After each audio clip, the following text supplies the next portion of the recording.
बेटा, मुझे और तुम्हारे अब्बू को तुम्हारी खुशी अजीज है।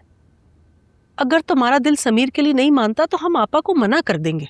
अम्मा, मुझे लगता था कि मिनाल उसामा को धोखा दे रही है, मगर देखें, उसामा को सब मालूम है, फिर भी उसके साथ ऐसे खुशबाश रह रहा है जैसे वो उसी के लिए घर छोड़ कर आई हो।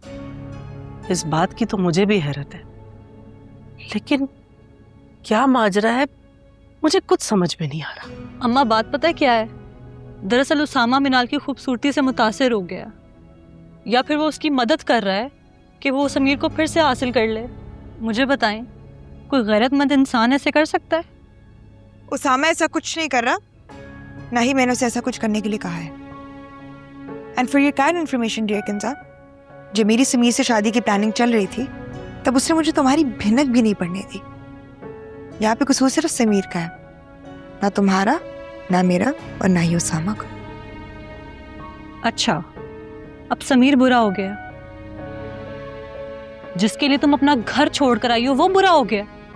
मैं यहाँ तुमसे बात करने के लिए आई तुमसे बात करने का कोई शौक नहीं है। किंजा रुको, सुन लो, क्या पता तुम्हारी बदगुमानी। किंजा, पता नहीं इतना शदीद रद्द अमल क्यों दे रही है ये लड़की। बेटा, मैं इसके रवैये पर बहुत शर्मिंदा हूँ। नहीं आंटी, आप क्यों शर्मिंदा हैं? उसके लिए तो ये एक न्यूज़ है ना, शौक लगा है तो रिएक्ट तो करेगी। मुझे बस ये अफसोस है कि मैं सबके लिए दुख का सबब बनी। नहीं बेटा, तुम ऐसा कैसे सोच सकती हो? किंजा को गुस्सा तुम पर नहीं, समीर पर है।